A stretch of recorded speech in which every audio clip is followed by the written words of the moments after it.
السلام عليكم ورحمة الله وبركاته. مشاهدينا الكرام، وتحية طيبة لكل من التحق بنا مؤخرا. في هذا الفيديو مشاهدينا الكرام دائما مع الجزائر ومونديال كأس العالم بقطر.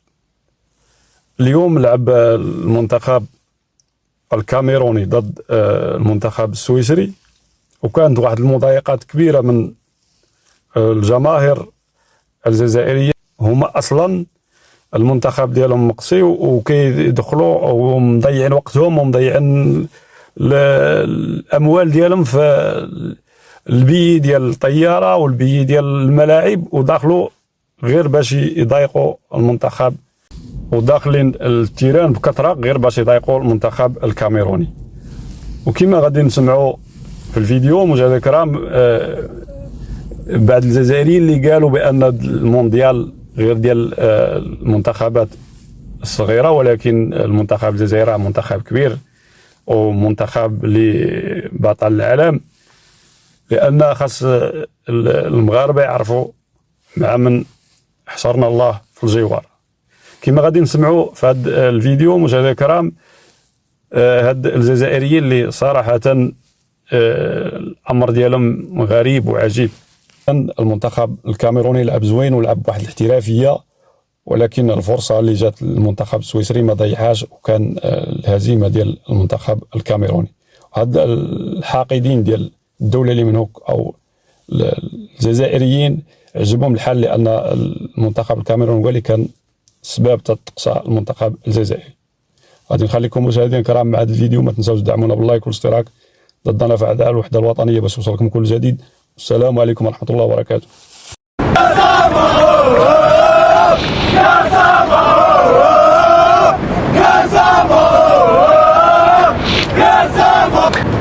وتقولوا علاش ما كايفيناش للمونديال وتغيظنا، سي فري غابتنا صح، بصح ارحم بابك، احنا ما نشاركوش كوب دي مون تاع حومات. كوب دي مون تاع السنه قسما بالله غير تاع حومات. انت سعوديه تربح الارجنتين، تربح ميسي ولي ما كاينش منها كاع. الالمان يرحم بابكم، الجابون تربح الالمان. هذه حومه ماشي كوب دي مون، هذه حومه تحومت قسما بالله. حنا كي شاركنا كان نيفو عالي، دوك نيفو راهو تحت. المروك يرحم بابكم دير كاليز مع دنمارك. وزيد نزيدكم حاجه، تونس درت كاليز ما كاينش منها كاع. نقدر يخسروا بس في كوب دي موند لازم نزيد في الجيري، وحنا كي يكونوا هما ما يكونوش. حنا نمثلوا يا حنايا يا حنا. هيا ظهر يعرف الناس مع من حشرنا الله في الجوار.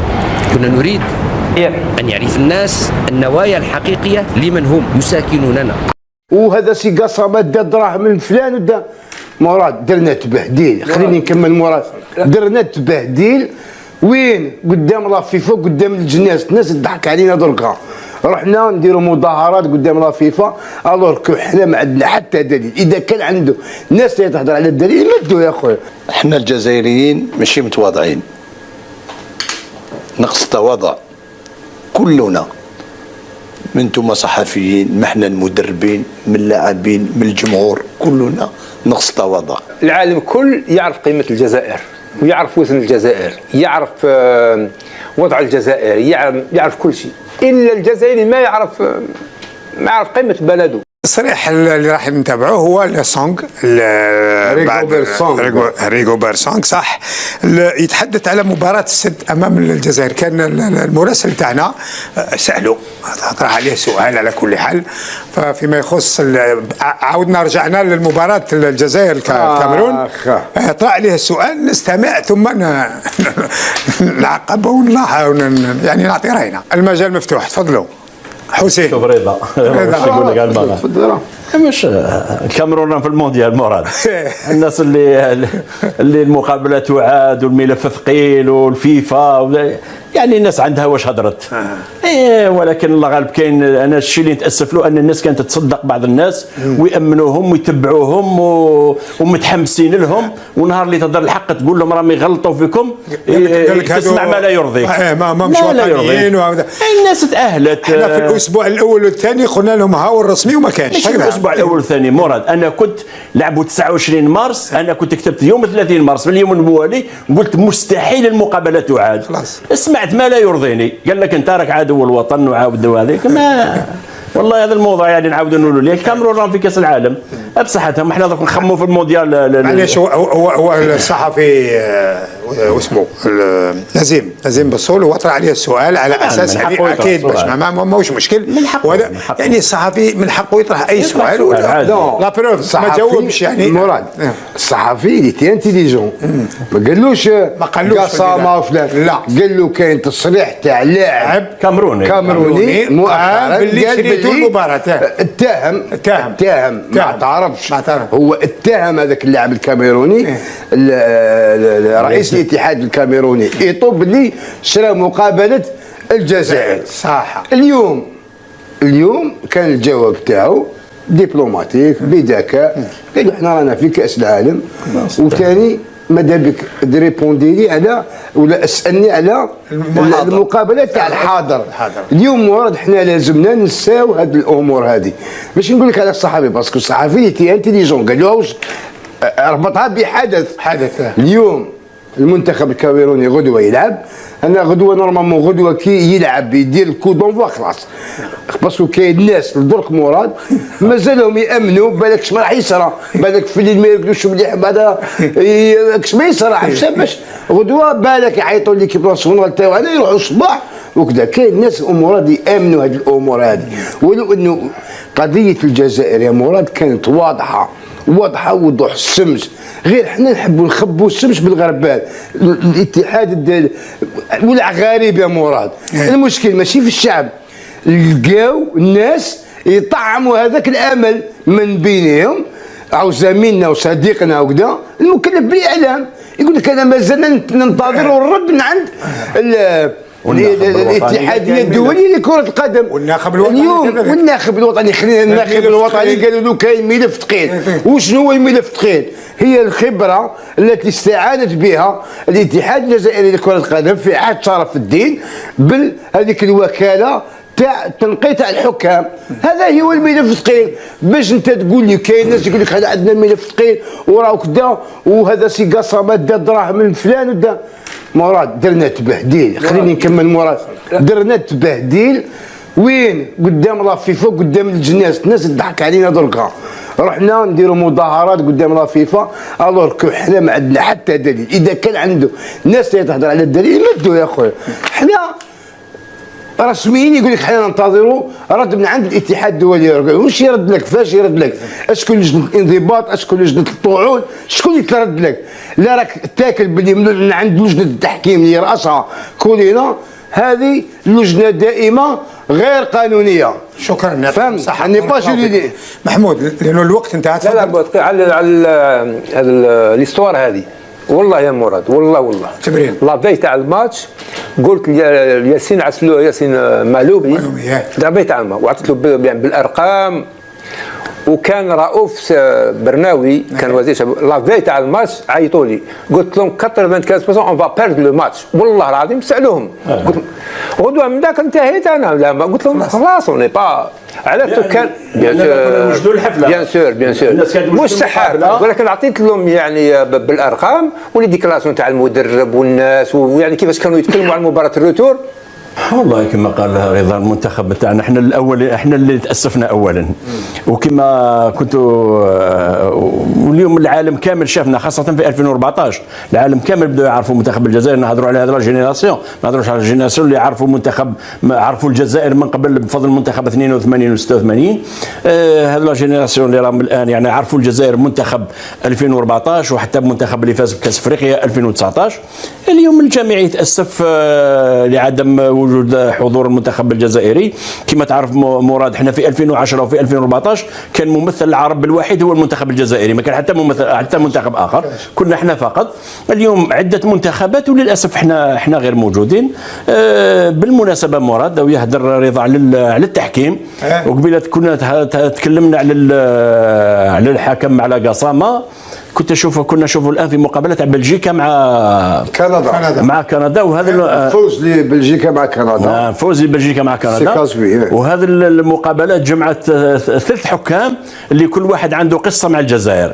سي كازوي اذا تتذكروا لما لعبنا مع بوركينا فاسو في بوركينا فاسو كان معاه الحكم سي كازوي لا لما خسرنا معاهم في بوركينا فاسو 3-2 صح 3-2 كان معاه الشريك اريسيون مارونغيلا هذا من موزمبيق مساعد اللي اليوم راهو كان معاه اللي مد ضربه جزاء خياليه للمنتخب بوركينا فاسو في بوركينا فاسو لما بالكلام كان يديه موراه ضربت في صدره وعطى له هذاك الحاكم تنزعت منه الشاره الدوليه بسبب هذه ضربه الجزاء وتبعد كثير على التحكيم وعاود واليوم رانا شفناها مع هذا مع سيكازوي هذا هو اللي زاد في التوقيت تاع المنتخب التونسي. لا نقص لهم في التوقيت. ايه هذا هو اللي هذا هو الزومبي. وكاين الاخر ايميليانو دوس سانتوس هذايا اللي راهو معاه اليوم هذا دار المقابله مع قاسامه مع كاميرون مؤخرا هنا في الجزائر. يعني المقابله اللي خسرناها مع كاميرون 2-1 دوس سانتوس ايميليانو هذا الانغولي كان مع قاسامه في مراد. اضافه معليش دوك ندخلوا شويه في الميدان. 25 نوفمبر مراد راح يكون يوم تاريخي ماشي تاريخي راح يكون الغربال ديزينياوه الحاكم الجزائري اللي راه متواجد هو الغربال مع المساعدين تاعو اتشالي وغوراي راح يديروا لا حضور ليكوادور. نعم يوم الجمعه بعد 25 نوفمبر. انا لو سمحت تفضل على المنتخب الوطني نقول لك ما قلتهاش مي جات لوكازيون نقولها. احنا الجزائريين ماشي متواضعين نقص التواضع كلنا من انتم صحفيين ما احنا المدربين من اللاعبين من الجمهور كلنا نقص التواضع. واش حبيت نقول مراد نقص التواضع. احنا فزنا في الكاميرون خلاص ولينا صحفيين يتكلموا على 36 مباراه ورايحين نتاهلوا رايحين. احنا المدربين في البلاطو نتكلموا نقولوا رايحين نتاهلوا والتاهيل خلاص ورايحين نفوزوا مباراه السد رايحين. الجمهور برا كل الجمهور تاعنا يخرج يديفيلي قبل الوقت. هذا كل هاد الحوايج هادو اللي ننظم على حساب رايي درنا العرس قبل الوقت. وين اللاعبين تاعنا باسكو ما تغلطش اللاعبين يتبعوا الصغيره ويتبعوا الكبيره. ما بيدي يسمعونا احنا في لي بلاطو نهضروا بلي راح نتاهلوا ويسمعوا الصحفيين يقولوا عندنا منتخب في المستوى ويسمعوا المدربين يتكلموا. واش يقولوا هما اللاعبين؟ يقولوا بلي احنا رانا في المستوى ورانا تاهلنا المونديال رانا رايحين للمونديال. انا نظن هذوك هما الاسباب اللي خلاو اللاعبين خليني برك نكمل الكلمه اللي خلاو اللاعبين يخرجوا من التركيز في المباراه تاع بليده اللي هي مباراه كما نقول لك مصيريه وين في زوج دقائق الاخيره خرجنا من التاهل للمونديال. هذه هضرها قندوز واكد عليها. هذيك العالم كل يعرف قيمه الجزائر ويعرف وزن الجزائر يعرف وضع الجزائر يعرف كل شيء الا الجزائري ما يعرف قيمه بلده. كون يعني كاس العالم كل يتمناه ولكن لما تشوف رئيس نادي في تلفزيون ويصرح يقول نعم خدمنا المباريات يعني بصراحه يعني هذا يلدي فيه لا ريبوبليك. هذا يتحدى الدوله يتحدى الجمهوريه. مش هذه الجزائر مش هذه.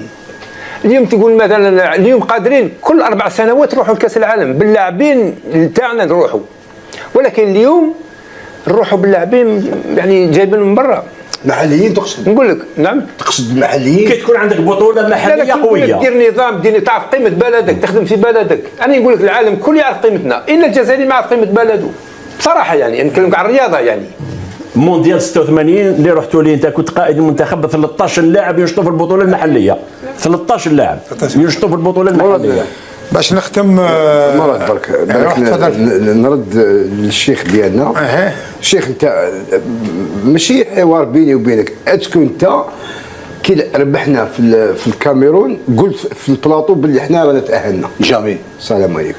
انا رضا عباس صحفي متواضع صغير بارابور هام ديكسبيرون انا ما قلتهاش. رضا خليني نكمل بصح اعطيني نكمل باش تفهم الفكره. انا ما قلتهاش، كاين صحفيين بزاف كي قلت انتم الصحفيين ما خليني نحضر كلنا هي على بالي كلنا، ماشي هاني هاك انت لا. هاك انت ما قلتهاش انا ما قلتهاش ما نقولش على نفسي انا دقيقه يا مورا دقيقه برك تأهلنا قبل الوقت. معليش اني معاك ما تقول لي والو. شوف اني معاك انا اعوذ بالله من كلمه انا كصحفي كي ربحنا 1-0 هيك كنا نقول رضا ما تقولش انت بلي ما تاهلتش نهار ربحنا الكاميرون في ما الكاميرون. قلتش بلي تاهلنا انا والله ما قلت شيء قلت ما نتاهلوش. ما قلتش ما تاهلوش قلت باللي لو ماتش روتور سورا تري ديفيسيل وقلت باللي il ne faut pas se leurrer مازال 90 دقيقه. نزيد لك حاجه واحده اخرى يا شيخ، انت كي تقول لي اللاعبين يتبعوا كلش يتبعوا اين هو دور المدرب اذا؟ اين هو دور المدرب؟ درك انت اللاعبين تاعك هادو يلعبوا في احسن بطولات العالم الاوروبيه يسمعوا لي الواتساب ولا راسهم كذا، اين هو دور المدرب؟ شيء المدرب عنده عامل تاعو ينتظروا، ولكن المدرب ماشي كل وقت راح يتكلم مع اللاعب يقول لهم ركزوا هذه مباراه مصيريه، هذه مباراه مصيريه عند اللاعب على باله بلي مباراه مصيريه، ولكن لما يسمع الصحافه واش تتكلم ممكن المينوريتي ما هضرتش على الماتش قال مازال ما تاهلناش، مي لا ماجوريتي تكلمت بلي تاهلنا.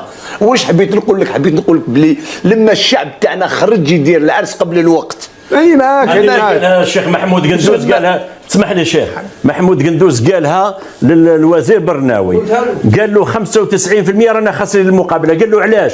قال له لاننا درنا الحفله، قالوا الناس راح تلعب مقابله وحنا رانا نحتفلوا. بصح هذه اللي لو بيبليك a été préparé pour aller fêter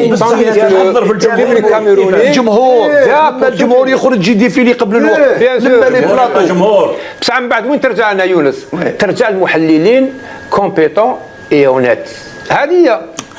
شكرا لكم، يعطيكم الصحه. مراد نقول لك هذه مراد بالك الناس تفهم باللي احنا رانا كونتر بالماضي، هذا لا يعني انني انا ولا عاد بلا كلمه انا رانا كونتر بالماضي كي رانا نقولوا باللي اين دور المدرب ولا ميم الجيري ماشي زعما حنا ملي بدينا الفوتبول رحنا 4 فوا لا كوب دي موند، ماشي زعما قال كي جاب الماضي كنا حنا كل يوم نروحوا، لكن لازم يتحمل المسؤوليه تاعو ويبدل العقليه تاعو، لانه اليوم هو الى فوتي قاسامه الى فوتي سي ان انصومبل اللي خلانا ما رحناش لا كوب دي موند. شكرا لكم، شكرا. علاش في لا كونفيرونس دو بريس ما نقولولوش الكلام هذا؟ يقولوا له بون ولا غير يقولوا له كاين دي جورناليست دي فوا يحضروا له، هو ديجا كي يجي دوك يونس فتي حنا رانا في بلاطو. شوف يونس كاين دو تري بون جورناليست هضرناها ويلعبوا دور الاحترافيه واخلاقيات المهنه موجودين.